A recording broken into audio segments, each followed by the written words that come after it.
This is OwlUp, where learning happens in minutes, not hours. For a deeper journey, explore all our courses at owlup.co. Now, let's dive in.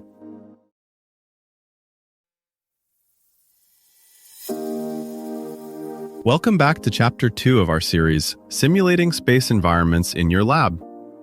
In this episode titled Mimicking Microgravity, we're going to explore what microgravity really means and how it impacts your experiments. So, whether you're a seasoned researcher or just curious about the wonders of space science, you're in for a treat. Let's dive in.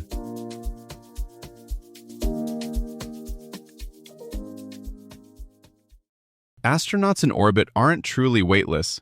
Gravity is still almost as strong as on Earth. They're just constantly falling. Now shift scenes. A scientist drops an experiment down a tall tower, kills the lights, and gets a few silent heartbeats of space without leaving the planet. A single drop at Zarm's Tower in Germany buys researchers just over 9 seconds of pristine, almost space conditions, good enough to test how molten metal solidifies, how fuel behaves in rocket tanks, or how dust grains might stick together to form planets. But not every question fits into a 9-second window or a steel capsule. That's why microgravity research on Earth has turned into a toolbox problem. Match the question to the simulator that distorts gravity in just the right way, for just long enough, at a price you can actually pay. Biologists might turn to slowly rotating machines that keep cells perpetually reorienting against gravity. Aerospace engineers book noisy, stomach-churning parabolic flights to watch satellites unfurl. Medical teams lie volunteers in bed for weeks at a tilt to stress bones and hearts. Each method is a compromise, and those compromises shape what we think we know about living and working in space. On Earth, though, how close to space isn't a single number. It's a patchwork of partial answers. One lab might care about fluid flows in a fuel line, another about how plant roots grow when up keeps changing, another about whether a new drug still works when the body's fluid balance shifts. Funding bodies, safety rules, and sheer logistics decide who gets 9 seconds in a tower, 10 minutes on an aircraft, or 2 months with volunteers in a clinic. It's less a clean experiment and more like city planning. You place each mini-space where it can do the most good and accept the quirks of the neighborhood. Think of each Earth-based method as a different dial setting on a very stubborn machine. You can turn gravity down, twist it sideways, or momentarily hide it, but you never fully switch it off. The art is choosing which distortion reveals the piece of physics or biology you care about. Drop towers live at one extreme of that dial. They're quiet, clean, and mechanically simple, so they're favorites for molten alloys, granular flows, or foams that would slosh or bubble the instant any stray vibration crept in. You get only a heartbeat of data, but that heartbeat can be exquisitely precise. Dozens of cameras, laser sheets, X-ray imaging, every microsecond accounted for. Teams will repeat a single configuration hundreds of times, tweaking one parameter at a time, building up what is essentially a flipbook of how a process unfolds when buoyancy and sedimentation disappear. At the opposite extreme are studies that barely look like space at all. Long-duration head-down bed rest doesn't thrill engineers, but it's become central for space medicine. Researchers can standardize diet, sleep, posture, and even social interaction, then layer in exercise regimens, new drugs, or artificial gravity prototypes. Over weeks, they watch how bones, muscles, eyes, and the immune system adapt, and, just as crucially, how they fail. The ethical and psychological load is high, so sample sizes are small and carefully chosen. Every volunteer becomes a heavily instrumented case study. Between those poles sit the rotating, levitating, and underwater setups that trade purity for flexibility.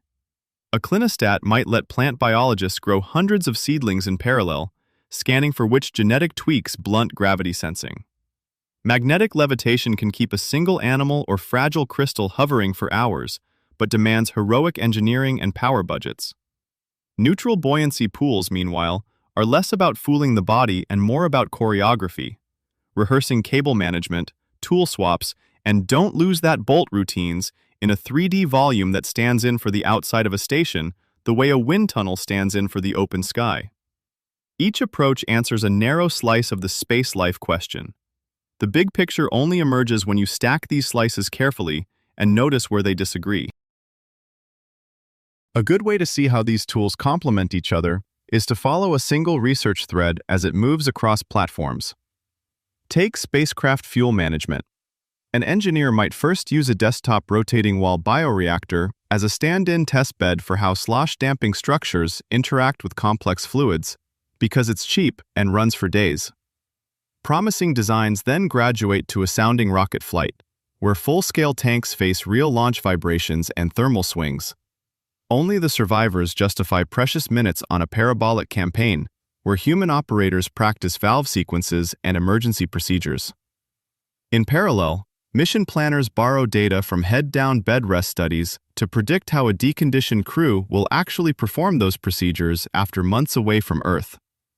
Like a software team that runs unit tests, integration tests, and live beta releases, space programs chain these almost space environments so that each one probes a different failure mode before anything flies for real. Start with a puzzle. Labs racing to weaken gravity on Earth are, in the long run, trying to make us stronger in space. As ground rigs stretch from milliseconds to months, they'll reshape who gets to do space work: high schools, startups, hospitals. Bioreactors tuned with these setups could grow transplant-ready tissues like carefully layered circuit boards, while sports scientists borrow bed rest insights to design training that future-proofs both astronauts and aging athletes. Your challenge this week: design a gravity hack for something ordinary. Pick a process, making coffee, growing herbs, or stacking books, and sketch how you'd study it with one brief drop, one long-duration tilt, and one spinning device. Notice which questions each setup can't answer alone, and what new ones appear at the seams. This was OwlUp, your daily step forward. To keep learning with structured courses and more insights, go to owlup.co. Until tomorrow!